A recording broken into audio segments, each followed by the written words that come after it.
Bénéteau Antares 11 sedan coming up for a test. Stay with us.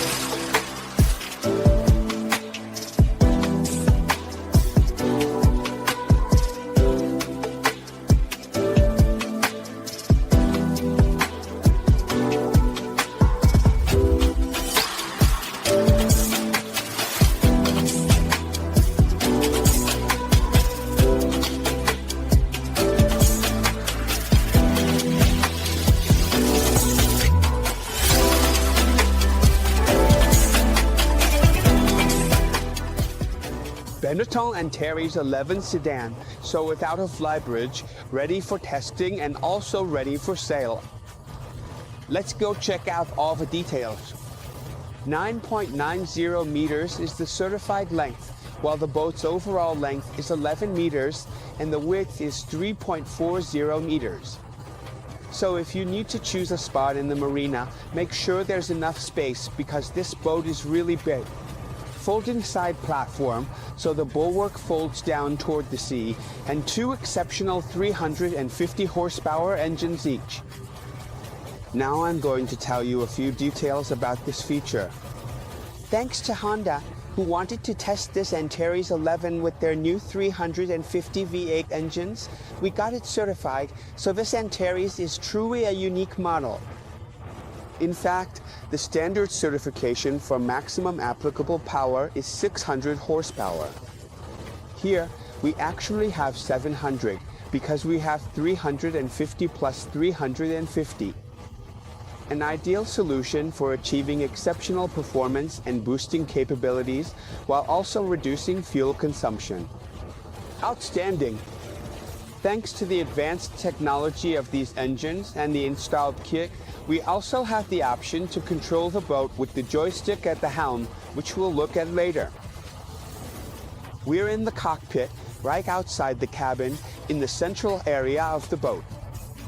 A truly majestic table, to say the least, because it's an excellent table made of fiberglass coated with gel coat that matches the entire boat. The bench is extremely comfortable, making it easy to seat all the guests on board. We're talking about up to 11 people, so there's really plenty of space. The table can also be moved to another position to create a continuous surface with the table inside, so you can have a big dining setup just like at home, fit for royalty with 11 seats. The bulwark can be lowered toward the sea, toward the water. This feature is truly exceptional because it gives you the ability to increase the walkable area. It's truly a sea terrace, just like those beautiful villas, those really nice ones. We've added an extra 1.5 square meters to the cockpit area, which, considering the limited space a boat can have, is a huge improvement. To get to the sea, you can go up and down as you please, do whatever you want, and have a ton of fun. Access to the bow of the boat is really convenient. In fact, to maximize the available space, we have two different walkways, or rather, two walkways with different widths. On the starboard side, we really have the utmost comfort, because as you can see, I'm always inside the boat. There's enough space for me across the entire width. It's true I don't have huge shoulders, but I fit here easily, and on top of that, we always have the guardrail, which makes it completely safe even for the smallest children. Of course, if you want to quickly get into the saloon, all you have to do is open the side door and you can slip right in here at the helm of the boat.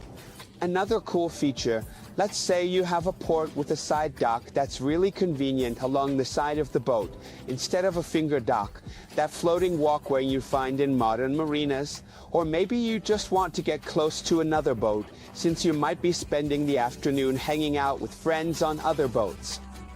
With a side mooring, you open the side door and you have direct access, which I'm not doing right now, but you can get in right here. The bow sun pad, as you can see, fits 3 people, 1, 2, 3. Super comfortable. Of course, for example, I keep talking in these darn boat test videos, and sometimes my throat gets dry. I always need something to drink, and I don't mean alcohol, but I do need to drink something, even just water, and I never know where to put it. Bénéteau thought of that too, because if there are just 2 of you instead of 3, there's a bottle holder right here next to me. People often ask me about the Antares, even Miss 11, if I ever feel really claustrophobic or like there's not enough air inside. The Antares 11, the sedan version, since it doesn't have a flybridge, has these 2 hatches that are actually big enough for a full-grown adult to pass through. They're huge, they can be opened all the way, and you can also block out the light if you want. As a result, there's a ton of airflow and natural light coming in from both the right and left sides. Inside the main cabin, we have this area with the kitchen on the right side of the boat, so to starboard. There are electric glass ceramic cooktops, so when you're plugged in at the dock, they work perfectly. The sink is on that side. Below here, we have the refrigerator and the option to use this space for storage and provisions right underneath, just to my right. Above, there are some additional cabinets. Opposite the kitchen, we have this seating area which, as I mentioned earlier, is connected to the outside. So if I want to have everyone sitting along the side, I can easily do that. I can place this outdoor table here so that it extends from this one, but if I need an extra bedroom, all I have to do is lower the central table to the height of the seats, and with the cushion, I can turn this into an additional bed that's 1.5 size. Well, there's really a lot of space. And we're only in the salon. Let's go down to the cabins and check everything out. The helm station, I'm sitting comfortably in the chair. If you're particularly tall, which isn't my case, you can even stand here. There's also a little platform that lets me raise myself about 10 centimeters. So if I want to be a bit higher up, I can easily do that. It's part of the boat. On the console, we have the electronic instruments, the electronic controls for the 2 engines, which are, of course, separate. We have 2 monitors dedicated to both Honda engines, and on top of that, the highlight, this fantastic joystick that lets me move the boat wherever the heck I want, plus the bow thruster and the ability to control all the accessories installed on the boat right here. David suggested we do a long take. I have no idea what that is, but they say that the cool directors shoot a single continuous video based on the movement or the scene they want to create. I have no idea what I'm doing, but that aside, I do know about boats, so let me show you what's inside. So right here at the bow, we have the cabin, which is the owner's cabin. This time I'll try to get out of the way right away because there's direct access to the bathroom. In from the bathroom with a separate shower. I can go out directly and return to my main hallway. Also, I can access the cabin. Aft cabin, so the one behind the owner's cabin. What do you think? The hallway is very large and tall because I fit comfortably. There's a seat to take off your shoes, socks, whatever you want. We have a double bed, really big. Plus, let me show you something that I've never done before, at least not on this boat. I'll show you something that fares many people ask me, but with this feature, even for someone who isn't that tall, like me, I'm 1.70 meters, I can sleep here just fine. Enough talking, let's try it out. Since this is really my first time, I promise you, it's the first time I'm stepping onto a 1500 with 700 horsepower, empty from Honda. Full throttle to the face. You should never underestimate safety, right? It's not my fault the masses are small. Red is the one who already got me. Let's call the masses. Let's hit the gas and have some fun. Follow us.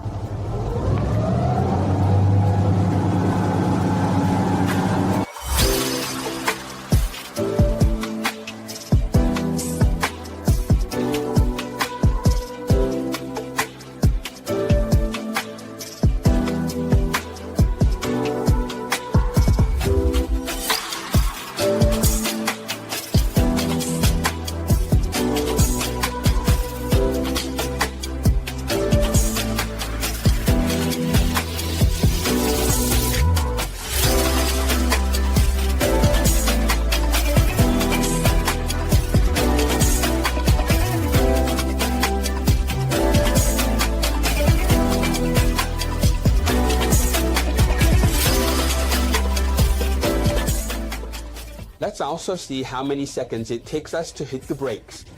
Neutron, face forward in this run too. Hang on, Davide, 3, 2, 1, go. 1, 2, 3. 4 to 5 seconds of gliding on foot. Another important piece of data, actually, maybe the most important, is the minimum planing speed, the speed at which the boat starts to skim over the water. In this case, the 60s match up, so it's the best result in terms of both acceleration and speed, which is determined by the engines and, as a result, the fuel consumption. A solid 15 knots, we're at 15.5 knots, with the engines at 3,100 RPM. As a result, you can cover a lot of miles at sea without ever stopping.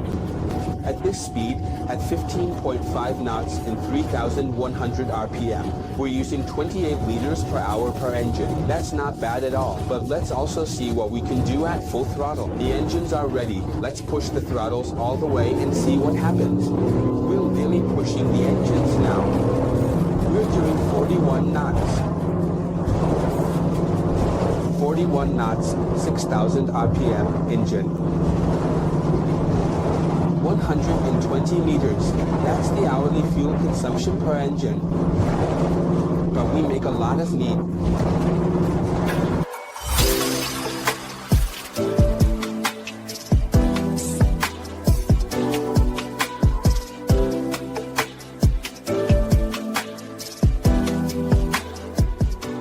I hope you enjoyed it. This boat is truly dedicated to a unique model because right now it's the only one certified with 700 horsepower, so it's a one-of-a-kind, fantastic Antares 11 with two 350 horsepower Honda engines installed. The famous V8S, all the technical information I mentioned while we were out on the water, inside, outside, you'll find it all listed in the drop-down of this video, along with our contact information if you want to know more. Regarding this stunning Antares 11, in the drop-down of this video you'll also find the link to the sales sheet, because the boat is for sale. It could be yours. It's ready for immediate delivery. In fact, it's ready to use. The boat, absolutely. A semi-new 2024 boat, thank you, used for 20 hours or just a bit more on Lake Garda. The engines are brand new from Honda, the 350.